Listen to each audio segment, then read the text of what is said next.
दोस्तों, यह कहानी है उत्तर प्रदेश के फैजाबाद के पुराने इलाके रहमतनगर की, जहां एक बहुत बड़ा पुश्तैनी मकान था। बाहर से देखने पर वह घर किसी नवाबी हवेली से कम नहीं लगता था। ऊंची दीवारें, बड़ा लोहे का गेट, सफेद रंग की पुरानी दीवारें, आंगन में लगा नीम का पेड़ और कोने में छोटी सी नमाज की जगह। मगर उन ऊंची दीवारों के पीछे एक ऐसी मां की जिंदगी कैद थी जिसकी सांसें हर रोज तन्हाई में टूटती जा रही थीं। उस घर की मालकिन थी जरीना बेगम। उम्र लगभग 72 साल, आंखों पर मोटा चश्मा, हाथों में कंपन, सफेद बाल और चेहरे पर ऐसी उदासी जैसे जिंदगी ने उनसे मुस्कुराने का हक छीन लिया हो। उनके शौहर हाजी अब्दुल रहीम का इंतकाल हुए कई साल गुजर चुके थे। हाजी साहब इलाके के इज्जतदार इंसान थे, 5 वक्त के नमाजी, गरीबों की मदद करने वाले और हर किसी के दुख में साथ खड़े रहने वाले इंसान। जब तक हाजी साहब जिंदा थे, इस घर में बरकत थी, मोहब्बत थी, इज्जत थी। मगर उनके जाने के बाद सब कुछ धीरे धीरे बदलने लगा। जरीना बेगम के 2 बेटे थे। बड़ा बेटा सलीम, जो बिजली विभाग में नौकरी करता था, और छोटा बेटा नदीम, जो एक प्राइवेट कंपनी में अकाउंटेंट था। दोनों की शादी हो चुकी थी। सलीम की बीवी शबाना और नदीम की बीवी फरजाना। चारों लोग उसी हवेली में रहते थे। मगर अब उस घर में रिश्ते सिर्फ नाम के रह गए थे। शुरुआत में सब ठीक था। जरीना बेगम को अम्मी जान कहकर बुलाया जाता, उनके लिए अलग से खाना बनता, दवा समय पर दी जाती। मगर वक्त गुजरते ही सब बदल गया। पहले उनके कमरे में चाय आना बंद हुई, फिर कहा जाने लगा कि अम्मी जान, आप खुद रसोई से ले लिया कीजिए। उसके बाद उनके लिए अलग पुराने बर्तन रख दिए गए, और फिर एक दिन ऐसा आया जब रसोई का दरवाजा भी उनके लिए बंद कर दिया गया। असल में जरीना बेगम को कई सालों से शुगर और घुटनों की बीमारी थी। डॉक्टर ने कहा था कि उन्हें समय पर खाना और दवा मिलना बहुत जरूरी है। मगर इस घर में अब उनकी बीमारी से ज्यादा लोगों को अपने खर्चों की चिंता थी। सुबह के 8 बजे थे। रसोई से पराठों और अंडे की खुशबू पूरे घर में फैल रही थी। डाइनिंग टेबल पर सलीम, शबाना और उनके बच्चे बैठे नाश्ता कर रहे थे। दूसरी तरफ नदीम मोबाइल में वीडियो देखते हुए चाय पी रहा था। फरजाना बच्चों को जैम लगाकर ब्रेड दे रही थी, और उसी घर के पीछे वाले छोटे कमरे में जरीना बेगम पिछली रात से भूखी बैठी थी। उन्होंने रात का खाना भी नहीं खाया था, क्योंकि शबाना ने कहा था कि घर में आटा खत्म हो गया है, जबकि उसी रात पूरे घर में चिकन पकाया गया था। जरीना बेगम ने पूरी रात पानी पीकर गुजारी। कमजोरी इतनी थी कि उनके हाथ कांप रहे थे। सुबह उन्होंने धीरे धीरे अपने कमरे का दरवाजा खोला, हाथ में लकड़ी की छड़ी ली और कांपते कदमों से रसोई की तरफ बढ़ी। जैसे ही वह अंदर पहुंची, शबाना गुस्से से बोली, अम्मी जान, आप फिर यहां क्यों आ गईं? जरीना बेगम ने धीमी आवाज में कहा, बेटी, बहुत भूख लगी है, 2 रोटी दे दे। शबाना ने ताना मारते हुए कहा, रोटी क्या मुफ्त में आती है? राशन कितना महंगा हो गया है, आपको पता भी है। जरीना बेगम खामोश खड़ी रहीं। उनकी आंखों में आंसू थे, मगर उन्होंने कुछ नहीं कहा। थोड़ी देर बाद शबाना एक प्लेट लेकर आई, जिसमें 2 सूखी बासी रोटियां थीं और साथ में बिना दूध की फीकी चाय। उसने प्लेट उनके हाथ में देते हुए कहा, आपके लिए इतना काफी है। उधर बच्चे गर्मागर्म पराठे खा रहे थे, और इधर एक बूढ़ी मां पानी से रोटी भिगोकर निगल रही थी। उस शाम जरीना बेगम ने बड़े बेटे सलीम से कहा, बेटा, मेरी दवा खत्म हो गई है, आंखों के आगे धुंधला दिख रहा है, अगर बाहर जाओ तो दवा लेते आना। सलीम जूते उतारते हुए बोला, अम्मी, इस महीने बहुत खर्चा है, बच्चों की फीस देनी है, अगले महीने ले आएंगे। जरीना बेगम ने सिर झुका लिया। उन्हें पता था कि अगले महीने भी यही जवाब मिलेगा। रात को जब सब सो गए तो जरीना बेगम अपने कमरे में अकेली बैठी थी। उन्होंने अलमारी से पुरानी तस्वीर निकाली, जिसमें हाजी अब्दुल रहीम मुस्कुरा रहे थे। तस्वीर को सीने से लगाकर वह रोने लगी। देखिए हाजी साहब, आपके जाने के बाद सब बदल गया। जिन बच्चों के लिए हमने अपनी जिंदगी कुर्बान कर दी, आज वही हमें बोझ समझते हैं। उनकी आवाज कांप रही थी। कमरे में सिर्फ दीवारें थीं जो उनकी बातें सुन रही थीं। कुछ दिनों बाद हालात फिर बदलने लगे। घर वालों का व्यवहार ऊपर से अच्छा जरूर हो गया था, मगर उनके दिलों में लालच अब भी जिंदा था। जरीना बेगम सब समझ रही थीं। अब वह पहले जैसी कमजोर और खामोश नहीं रही थीं। उनके अंदर सालों का दर्द धीरे धीरे एक फैसले में बदल रहा था। एक शाम सलीम ने कहा, अम्मी, इस महीने हाथ बहुत तंग है, दवा बाद में ले आएंगे। जरीना बेगम ने धीमी आवाज में कहा, बेटा, 2 गोली से काम चल जाएगा। मगर सलीम चिढ़कर बोला, कहा ना, पैसे नहीं है। इतना कहकर वह अपने कमरे में चला गया। जरीना बेगम दरवाजे पर खड़ी रह गई। ऐसा लगा जैसे किसी ने उनसे सिर्फ दवा नहीं, उनका हक छीन लिया हो। दिसंबर की कड़ाके की ठंड थी। हाथ सुन्न हो रहे थे। उस सुबह जरीना बेगम आंगन में ठंडे पानी से बर्तन धो रही थीं। उनकी उंगलियां कांप रही थीं, कमर दर्द से झुक चुकी थी। तभी ऊपर बालकनी से फरजाना ने आवाज लगाई, अम्मी जान, बर्तन ठीक से धोना, कल चिकनाई रह गई थी। फिर उसने चाय की चुस्की लेते हुए कहा, और हाँ, बाद में कपड़े भी धो देना, मशीन खराब है। जरीना बेगम ने ऊपर देखकर कहा, बेटी, हाथ बहुत दर्द कर रहे हैं, आज नहीं हो पाएगा। फरजाना तुरंत बोली, तो खाना भी मत खाइएगा। इतना कहकर वह अंदर चली गई। जरीना बेगम कुछ पल वहीं बैठी रहीं। उस दिन उन्हें एहसास हुआ कि ठंड सिर्फ मौसम में नहीं थी, घर वालों के दिलों में भी उतर चुकी थी। दिन गुजरते गए, हर दिन उनका सम्मान थोड़ा थोड़ा टूटता गया। एक दिन शबाना और फरजाना में खर्चों को लेकर बड़ा झगड़ा हो गया। शबाना बोली, हम क्यों अम्मी का पूरा खर्च उठाएं? फरजाना बोली, तो क्या हम मुफ्त में खिलाएं? बात इतनी बढ़ गई कि दोनों बेटों ने फैसला किया, अम्मी 15 दिन नीचे रहेंगी और 15 दिन ऊपर। यह सुनकर जरीना बेगम का दिल कांप उठा। उन्होंने आंसुओं भरी आंखों से कहा, बेटा, क्या मैं कोई सामान हूं जिसे बांट रहे हो? मगर किसी ने उनकी बात नहीं सुनी। अब हर 15 दिन बाद उनका बिस्तर सीढ़ियों से ऊपर नीचे फेंका जाता और जिस महीने 31 दिन होते, उस एक अतिरिक्त दिन के लिए दोनों घरों में बहस होती कि अम्मी को कौन रखेगा। कई बार ऐसा हुआ कि जरीना बेगम पूरा दिन सीढ़ियों पर बैठी रहीं, न ऊपर की न नीचे की। एक रात उन्हें तेज बुखार था, शरीर कांप रहा था, मगर फिर भी फरजाना ने कहा, पहले फर्श साफ कर दो, बच्चे गिर जाएंगे। कमजोरी में उनका संतुलन बिगड़ गया और वह फर्श पर गिर पड़ी। उनका सिर दीवार से टकराया और खून निकल आया। शबाना दौड़कर आई, मगर मां को उठाने नहीं। उसने पहले कालीन हटाया ताकि उस पर दाग ना लग जाए। उस रात जरीना बेगम को स्टोर रूम में डाल दिया गया। अंधेरा कमरा, टूटी चारपाई, ठंडी हवा और दर्द से कराहती एक बूढ़ी मां। उस रात पहली बार उन्हें महसूस हुआ कि इस घर में अब वह मां नहीं, सिर्फ बोझ है। कुछ दिनों बाद एक शाम वह छत पर सूखते कपड़े लेने गई। तभी उन्होंने देखा कि सलीम और नदीम कोने में खड़े बातें कर रहे हैं। सलीम बोला, अब और नहीं होता मुझसे। नदीम ने पूछा, तो क्या करें? सलीम धीरे से बोला, घर बेच देते हैं और अम्मी को वृद्धाश्रम छोड़ देंगे। नदीम भी हंस पड़ा, सही है, खर्चा भी बचेगा। यह सुनते ही जरीना बेगम के हाथ से कपड़े नीचे गिर गए। उनकी सांस जैसे रुक गई। जिन बेटों के लिए उन्होंने अपनी पूरी जिंदगी कुर्बान कर दी, वही आज उन्हें घर से निकालने की बात कर रहे थे। उनकी आंखों से आंसू बहने लगे, मगर इस बार उन आंसुओं में सिर्फ दर्द नहीं था, कुछ बदल चुका था, बहुत गहराई में। उस रात जरीना बेगम बिल्कुल नहीं सोईं। उन्होंने अपने पुराने लोहे के संदूक को खोला। कपड़ों के नीचे एक लाल रंग की फाइल रखी थी। कांपते हाथों से उन्होंने उसे बाहर निकाला। यह वही फाइल थी जिसे उनके शौहर हाजी अब्दुल रहीम ने मरने से पहले उन्हें देते हुए कहा था, जब बहुत जरूरत पड़े तभी इसे खोलना। जरीना बेगम ने फाइल खोली। अंदर घर की असली रजिस्ट्री, वसीयत और बैंक के कागजात थे। उन्हें पढ़ते ही उनकी बुझी आंखों में अचानक चमक लौट आई, क्योंकि सच्चाई कुछ और थी, बहुत बड़ी सच्चाई। पूरी हवेली, दुकानें और बैंक की जमा पूंजी, सब कुछ सिर्फ जरीना बेगम के नाम था। और वसीयत में साफ लिखा था कि अगर बेटे मां की सेवा ना करें तो उन्हें जायदाद से बेदखल किया जा सकता है। उस रात जरीना बेगम ने आसमान की तरफ देखकर कहा, हाजी साहब, शायद अब वक्त आ गया है कि मैं अपने लिए खड़ी हो जाऊं। सुबह का समय था। घर में सब कुछ पहले जैसा ही चल रहा था। रसोई में बर्तनों की आवाज, टीवी की तेज आवाज, बच्चों की शरारतें। मगर एक चीज बदल चुकी थी, जरीना बेगम।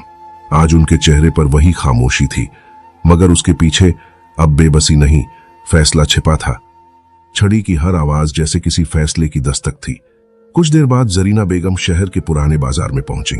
वहां एक बोर्ड लगा था, अधिवक्ता आरिफ खान दीवानी एवं संपत्ति मामले। वह धीरे धीरे अंदर गई।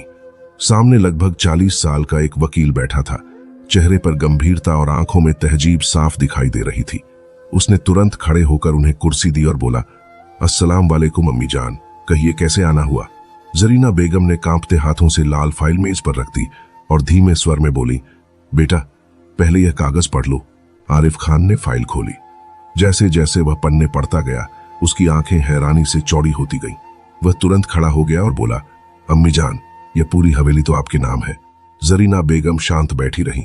आरिफ बोला, आपकी इजाजत के बिना इस घर को कोई बेच ही नहीं सकता। जरीना बेगम ने गहरी सांस ली, फिर धीमी आवाज में बोली, अगर मैं खुद बेचना चाहूं तो? आरिफ खान बोला, आपको पूरा अधिकार है। कुछ पल खामोशी रही, फिर जरीना बेगम की आंखें भर आईं। उन्होंने कहा, मैं यह घर उन बच्चों को देना चाहती हूँ जिनके पास अपना घर नहीं है। आरिफ कुछ देर उन्हें देखता रहा, फिर उसने सम्मान से सिर झुका दिया। मैं सब इंतजाम कर दूंगा अम्मी जान। उधर घर में शबाना और फरजाना नए सपने बुन रही थीं। शबाना बोली, घर बिकेगा तो मैं नया फ्लैट लूंगी। फरजाना मुस्कुराई, और मैं नई कार। नदीम हंसते हुए बोला, पहले पैसे तो आने दो। सलीम बोला, बस 3 दिन की बात है, फिर जिंदगी सेट। चारों की आंखों में लालच चमक रहा था। 3 दिन बाद रजिस्ट्री की तारीख तय हो गई। घर में मिठाई रखी गई। शबाना ने नई साड़ी पहनी थी, फरजाना ने सोने की चूड़ियां पहन रखी थीं। सलीम और नदीम भी नए कपड़ों में बैठे थे, जैसे घर में कोई जश्न हो। कुछ देर बाद एक बड़ा प्रॉपर्टी डीलर आया।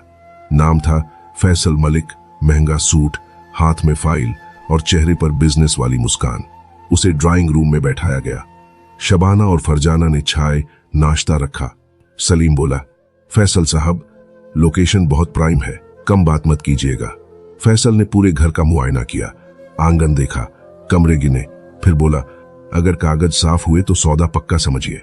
नदीम ने नकली फाइल आगे बढ़ा दी। उसमें बिजली के बिल और कुछ पुराने कागज थे। फैसल बोला, ठीक है, मगर रजिस्ट्री के दिन असली मालिक के दस्तखत चाहिए होंगे। सलीम मुस्कुराया, आप फिक्र मत कीजिए, सब हो जाएगा। ड्राइंग रूम के बाहर खड़ी जरीना बेगम यह सब सुन रही थीं। आज पहली बार उन्हें अपने बेटों पर गुस्से से ज्यादा तरस आ रहा था। अगले दिन आरिफ खान का फोन आया, अम्मी जान, सब तैयार है, ट्रस्ट वाले भी राजी हैं। जरीना बेगम बोली, ठीक है बेटा, बस सही वक्त आने दो। कुछ दिनों बाद रजिस्ट्री का दिन आ गया। घर में मिठाई बांटी जा रही थी। हर कोई खुश था, मगर किसी को अंदाजा नहीं था कि कुछ ही मिनटों में सब कुछ बदलने वाला है। ड्राइंग रूम में फैसल मलिक दस्तावेज लेकर बैठा था। तभी दरवाजा खुला और आरिफ खान अंदर आया। उसे देखकर सलीम चौंक गया। आप यहां? आरिफ हल्का सा मुस्कुराया, जी, बुलाया गया हूं। सलीम कुछ समझ नहीं पाया। फैसल बोला, अब असली मालिक को बुलाइए, दस्तखत कराने हैं। सलीम ने पेन उठाया ही था कि तभी सीढ़ियों से एक आवाज गूंजी, रुको। सभी ने पलट कर देखा। जरीना बेगम धीरे धीरे सीढ़ियां उतर रही थी। हाथ में वही लाल फाइल थी, मगर आज उनके चेहरे पर अजीब सा आत्मविश्वास था। सलीम घबराकर बोला, अम्मी, आप अंदर जाइए। मगर जरीना बेगम सीधे मेज तक पहुंची। उन्होंने लाल फाइल खोली और आरिफ खान की तरफ बढ़ा दी। फिर बोली, पहले इसे पढ़ो। आरिफ खान ने ऊंची आवाज में पढ़ना शुरू किया। इस हवेली की एकमात्र मालिक जरीना बेगम है। पूरा कमरा सन्न रह गया। शबाना के हाथ से मिठाई की प्लेट गिर गई। फरजाना का चेहरा पीला पड़ गया। नदीम की आवाज अटक गई। क्या? आरिफ बोला, हाजी अब्दुल रहीम साहब ने यह हवेली अपनी बीवी के नाम खरीदी थी। बेटों का इस पर कोई अधिकार नहीं है। सलीम के हाथ से पेन गिर गया। उसने कांपती आवाज में कहा, अम्मी, यह क्या है? जरीना बेगम बोली, सच, बस एक शब्द। मगर उसी एक शब्द ने सबका घमंड तोड़ दिया। नदीम तुरंत उनके पैरों में बैठ गया। अम्मी, हम तो मजाक कर रहे थे। सलीम भी बोला, हाँ अम्मी, आप गलत समझ रही हैं। जरीना बेगम ने हाथ उठाकर दोनों को रोक दिया। फिर बोली, जब तुम मुझे 15 दिन बांट रहे थे तब भी मजाक था। कमरे में खामोशी छा गई। जब मुझे सीढ़ियों पर बैठाया था तब भी मजाक था। शबाना और फरजाना सिर झुका चुकी थीं। जब बुखार में मुझसे फर्श साफ करवाया तब भी मजाक था। अब किसी के पास कोई जवाब नहीं था। जरीना बेगम ने फैसल मलिक की तरफ देखा और बोली, मैं यह घर बेच रही हूं। यह सुनते ही सलीम और नदीम की आंखों में चमक लौट आई। मगर अगले ही पल जरीना बेगम बोली, मगर अपने बेटों को नहीं। सभी दंग रह गए। आरिफ खान ने दूसरी फाइल खोली और पढ़ना शुरू किया। यह संपत्ति नई रोशनी यतीम और बाल सेवा ट्रस्ट को दी जा रही है। नदीम चिल्लाया, नहीं। मगर इस बार जरीना बेगम की आवाज पहली बार कठोर हुई। जिस मां का बेटा सौदा कर सकता है, वह मां फैसला भी कर सकती है। पूरा कमरा खामोश हो गया। ऐसा लग रहा था जैसे हवा तक रुक गई हो। आज वर्षों बाद एक मां ने अपनी आवाज वापस पा ली थी। जरीना बेगम हल्का सा मुस्कुराई, मगर उस मुस्कान में दर्द भी था और तंज भी। उन्होंने सलीम की तरफ देखकर कहा, आज याद आया कि तुम मेरे बेटे हो। कमरे में सन्नाटा छा गया। फिर वह धीरे धीरे बोली, जब मैं सीढ़ियों पर बैठी कांप रही थी तब किसके बेटे थे तुम? किसी की हिम्मत नहीं हुई जवाब देने की। शबाना रोते हुए आगे आई, अम्मी जान, गलती हो गई, हमें माफ कर दीजिए। जरीना बेगम ने उसकी तरफ देखा और पूछा, कौन सी गलती? शबाना की आवाज कांप रही थी, अम्मी, हमसे बहुत बड़ी गलती हो गई। जरीना बेगम की आवाज भारी हो गई। गलती एक बार होती है बहू, बार बार नहीं। फरजाना भी रोते हुए बोली, अम्मी जान हमें माफ कर दीजिए, कम से कम बच्चों का भविष्य तो सोचिए। जरीना बेगम ने तुरंत कहा, बच्चों का नाम मत लो फरजाना। पूरा कमरा खामोश हो गया। उन्होंने आगे कहा, जब तुम मुझे भूखा सुलाती थी तब क्या सोचा था कि बच्चे तुमसे क्या सीखेंगे। उनकी आंखों में आंसू थे मगर आवाज मजबूत थी। जो तुम आज करोगी वही कल तुम्हारे साथ होगा। फरजाना का सिर झुक गया। सलीम ने हाथ जोड़ दिए। अम्मी हमसे बहुत बड़ी गलती हो गई, बस एक मौका और दे दो, हम सच में बदल जाएंगे। जरीना बेगम ने गहरी सांस ली। बेटा, जिसे मां की कीमत देर से समझ आए उसके हिस्से में सिर्फ पछतावा आता है। जिस मां ने तुम्हें चलना सिखाया तुमने उसी को अकेला छोड़ दिया। नदीम घुटनों पर बैठ गया। एक मौका दे दो अम्मी। जरीना बेगम ने उसकी तरफ देखा। मैंने तुम्हें जिंदगी भर मौके दिए, पढ़ाया, खिलाया, घर दिया, इज्जत दी, और तुमने मुझे क्या दिया। नदीम की आंखों से आंसू बहने लगे।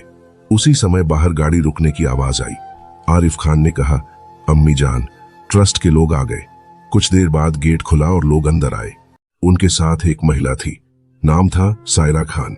वह नई रोशनी यतीम और बाल सेवा ट्रस्ट की संचालिका थीं। उन्होंने सलाम किया। अस्सलाम वालेकुम अम्मी जान। जरीना बेगम ने जवाब दिया, वालेकुम अस्सलाम बेटी। सायरा खान ने पूरे घर को देखा और बोली, बहुत बड़ा घर है, यहाँ कई बच्चों की जिंदगी बदल सकती है। सलीम तुरंत बोला, यह घर हमारा है। मगर आरिफ खान बोले, गलत, कानूनी तौर पर यह हवेली सिर्फ जरीना बेगम की है। सायरा खान ने कहा, अम्मी जान हम आपकी मर्जी के बिना कुछ नहीं करेंगे। जरीना बेगम बोली, मेरी मर्जी तय है। फिर उन्होंने बेटों की तरफ देखा। तुम दोनों ने मुझे बांटा था, अब मैं यह घर उन बच्चों को दूंगी जिनका इस दुनिया में कोई नहीं। शबाना फूट फूट कर रोने लगी। फरजाना दीवार पकड़कर खड़ी रह गई। नदीम बोला, अम्मी लोग क्या कहेंगे।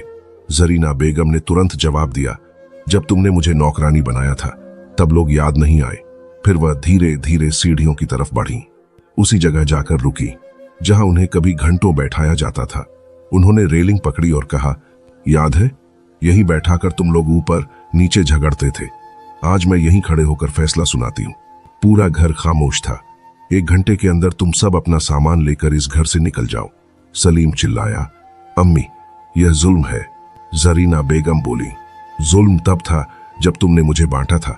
नदीम बोला, हम कहां जाएंगे, जैसा तुमने मेरे लिए सोचा था वैसा अब अपने लिए सोचो। अब दोनों बेटों को समझ आ गया कि मां ने उनकी सारी बातें सुन ली थीं। फरजाना रोते हुए बोली, हमें माफ कर दो। जरीना बेगम ने कहा, माफी दिल में होगी, घर में नहीं। कुछ देर बाद पुलिस आ गई। अब सलीम की सारी अकड़ खत्म हो चुकी थी। वह बोला, हम जा रहे हैं। घर में जल्दी जल्दी सामान भरा जाने लगा। कपड़े, गहने, बैग, सब कुछ बेतरतीब तरीके से समेटा जा रहा था। मोहल्ले वाले बाहर जमा हो गए। एक बुजुर्ग आदमी बोला, मां ने बिल्कुल सही किया। दूसरा बोला, देर से किया मगर सही किया। कुछ देर बाद दोनों बेटे हवेली छोड़कर चले गए। गेट बंद हो गया। बरसों बाद उस घर में पहली बार सुकून उतरा। जरीना बेगम ने गहरी सांस ली। आज बहुत साल बाद चैन मिला है। करीब आधे घंटे बाद एक बड़ी बस आकर रुकी। उस पर लिखा था, नई रोशनी यतीम और बाल सेवा ट्रस्ट। छोटे छोटे बच्चे बस से उतरने लगे। किसी के हाथ में पुराना बैग था, किसी की चप्पल टूटी हुई थी, मगर सबकी आंखों में उम्मीद थी। सायरा खान मुस्कुराई, अम्मी जान आपके बच्चे आ गए। यह सुनते ही जरीना बेगम की आंखें भर आईं। एक छोटी बच्ची उनके पास आई, दादी क्या हम सच में यहां रहेंगे। जरीना बेगम ने उसके सिर पर हाथ रखा। हाँ बेटी, अब यह घर तुम्हारा है। धीरे धीरे पूरा घर बच्चों की हंसी से गूंज उठा। कोई आंगन में दौड़ रहा था, कोई सीढ़ियां गिन रहा था, कोई पेड़ के नीचे बैठकर खेल रहा था, और जरीना बेगम बस उन्हें देख रही थी। आज उन्हीं सीढ़ियों पर बच्चे खेल रहे थे जहां कभी उन्हें अपमानित किया जाता था। शाम तक पूरा मोहल्ला यह खबर सुन चुका था, रहीम हवेली अब यतीम बच्चों का घर बन गई है। लोग मदद लेकर आने लगे। कोई चावल लाया, कोई कपड़े, कोई किताबें। एक बुजुर्ग पड़ोसी ने कहा, बहन आपने बहुत बड़ा नेक काम किया है। जरीना बेगम मुस्कुराई, मैंने कुछ बड़ा नहीं किया, बस घर को घर बनाया है। रात को बच्चों के लिए बिस्तर लगाए गए। कुछ बच्चे पहली बार इतने बड़े कमरे में सो रहे थे। कोई डर रहा था, कोई खुश था, कोई पूछ रहा था, दादी लाइट बंद होगी क्या। जरीना बेगम हर बच्चे के पास गई। किसी को चादर ओढ़ाई, किसी को पानी दिया, फिर प्यार से बोली, अब डरना मत, मैं हूं ना। उस रात जरीना बेगम बच्चों के बीच ही सोई। छत की तरफ देखकर धीरे से बोली, सुन रहे हैं हाजी साहब, आज हमारा घर सच में बस गया। उनकी आंखों से आंसू निकले, मगर इस बार दर्द के नहीं, सुकून के थे।